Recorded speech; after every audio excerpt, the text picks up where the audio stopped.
Greetings, my scattered sisters and brothers in the Lord. Trust you know the Lord is with you wherever you find yourself scattered today, and that you know that His presence with you is more than enough for whatever you might face today.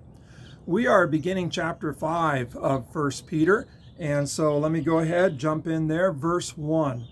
To the elders among you, I appeal as a fellow elder and a witness of Christ's sufferings, who also will share in the glory to be revealed.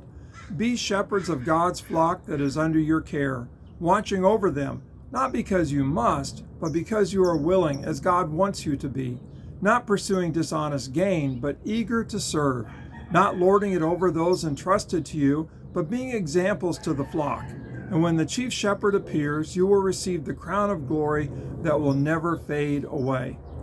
Now, there's a lot packed into those few verses, and we won't get to it all today, but I want us to start by thinking a little bit about who this is directed to. Peter is beginning to wrap up his letter, and so he says, to the elders among you. And it's important for us to recognize that an elder is not referring to the elderly. He doesn't say to the elderly among you, it's to the elders among you. We don't know how structured the church was at this time. We're probably somewhere around 62 AD or AD 62 in the first century. And so we know that there's some structure in the church in terms of overseers, elders, deacons, but probably an elder would be anybody that was entrusted with the care of others. And so it could be somebody that, let's say in our context, you hosted a house church or you kind of led a Bible study. And so you would be kind of an elder. You would be responsible for the care of others. And so don't think elderly. At Southeast, I'm technically an elder, and Pastor D just became an elder when he was ordained. And I'm about twice his age. And so don't think in terms of age when you think of elders, think in terms of responsibility, that you are responsible for the care of others. And the primary metaphor here for responsibility for others is being a shepherd. And so Jesus is the good shepherd, but we're under shepherds. The flock has been entrusted to us. And so you may see yourself as an elder, you may not see yourself as an elder, but I encourage you to kind of pause for a moment and think about, okay, who has God entrusted to me to look after?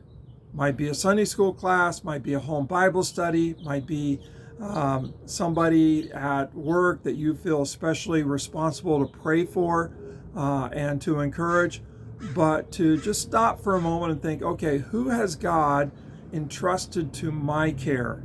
And that's the key thing about being an elder, is that you have responsibility for others. God has given you that responsibility to be a shepherd to them. Second thing to note here is that Peter highlights how he is also an elder. To the elders among you, I appeal, I exhort you as a fellow elder. And then he emphasizes that he has borne witness to the sufferings of Christ. And so Peter is reminding them of really how much suffering the good shepherd went through.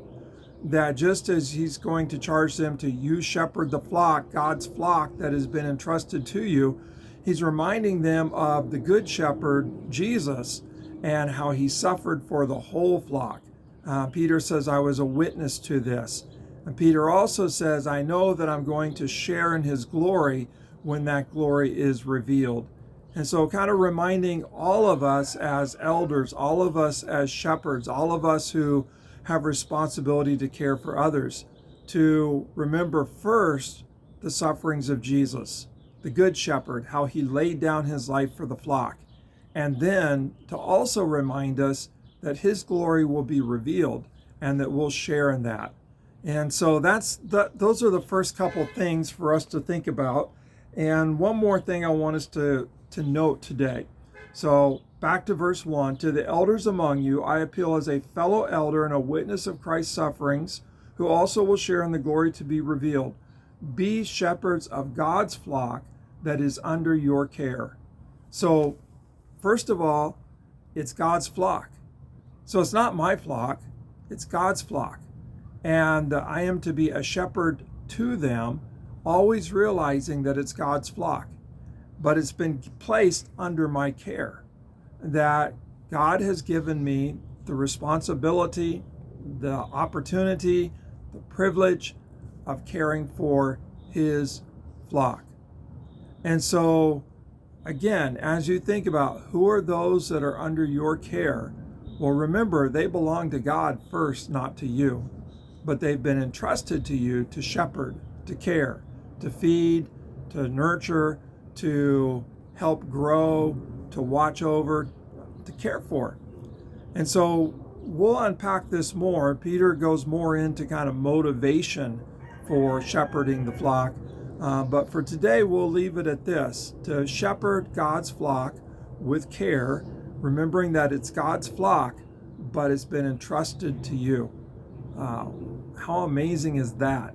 That God would trust his people to you to care for, to shepherd, to lead them closer to him. And so wherever you find yourself scattered today, stop and think, Lord, who have you entrusted to me to shepherd?